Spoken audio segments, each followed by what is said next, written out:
Donc comment animer un théâtre forum?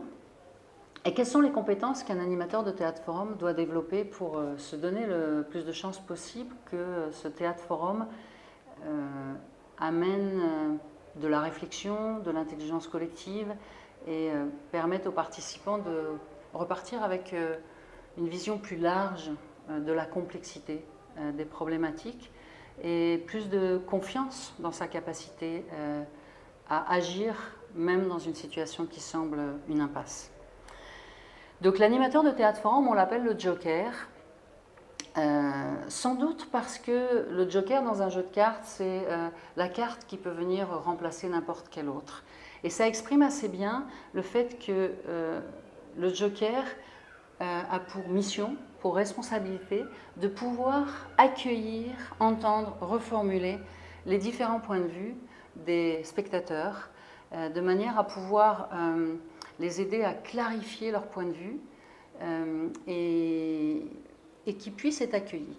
Ça, c'est un des points essentiels de l'animation de théâtre forum, c'est de créer un espace suffisamment sécurisé, suffisamment fiable, et dans lequel on peut se sentir en confiance pour que chaque personne puisse oser aller exprimer des points de vue, même si ce sont des points de vue entre guillemets politiquement incorrects, ou en tout cas qui vont être les points de vue des minorités. Donc l'animateur de théâtre forum, il va donner la parole et accueillir des points de vue, voilà, reformuler et faire monter les gens sur scène. Sa première compétence, c'est de pouvoir mettre en lien différents points de vue, et donc souvent il va se retrouver avec des spectateurs qui vont dire « je ne suis pas d'accord avec ce que vous dites », donc partir dans une opposition. Lui ou elle, son travail, ça va être de reformuler de manière à ce que ces points de vue qui ont l'air de s'opposer puissent devenir des perspectives différentes sur une même situation. Donc on pourra avoir un participant, un spectateur qui va dire c'est de la faute du père, il aurait dû intervenir, et un autre qui va dire non, le père il a fait juste son travail de père. Donc on va sortir de l'opposition pour aller dans, il y a ce point de vue-là, et en même temps il y a un autre point de vue, ça va élargir la vision du monde, donner plus de complexité, et à partir de ça, il continue de faire parler les personnes jusqu'à ce qu'elles montent sur scène.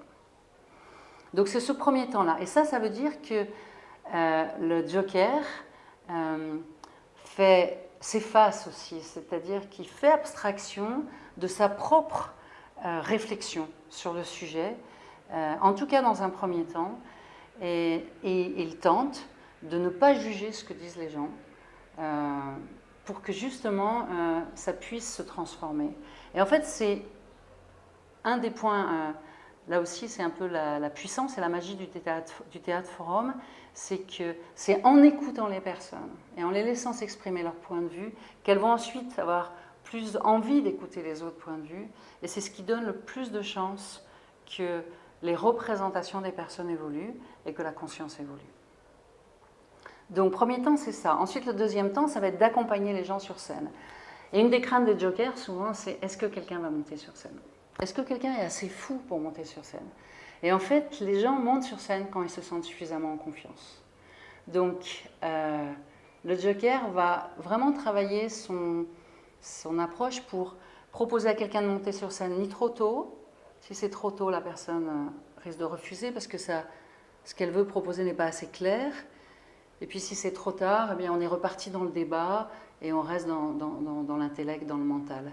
Donc c'est vraiment une histoire de tempo, c'est une histoire de rythme. C'est à un moment donné sentir qu'une personne est prête, et au pire elle dit non, non, j'y vais pas, ok, est-ce que quelqu'un d'autre veut y aller? Donc l'animateur de théâtre forum, c'est un chef d'orchestre, c'est un funambule, il doit vraiment développer une capacité d'entendre différents points de vue dans la salle, et en même temps il a les comédiens avec lui qu'il peut aussi interroger, il a en même temps le temps à gérer, donc ça lui demande vraiment une très large vision. Et puis quand il a amené quelqu'un sur scène, il va devoir choisir à quel moment il arrête la proposition, et puis remercier la personne, s'assurer qu'il va y avoir des retours positifs sur la proposition qui a été faite, aller vers des des critiques ou en tout cas des questions, des limites de la proposition pour amener vers une autre proposition. Donc il y a vraiment une sorte de danse et ça demande beaucoup de souplesse et beaucoup en même temps d'écoute, mais en même temps d'être capable de garantir un cadre, donc de remettre les règles du théâtre forum, de dire que voilà, on parle, quand quelqu'un parle, on l'écoute jusqu'au bout. Donc il y a besoin de présence forte et en même temps de grande écoute. Donc une grande maturité relationnelle.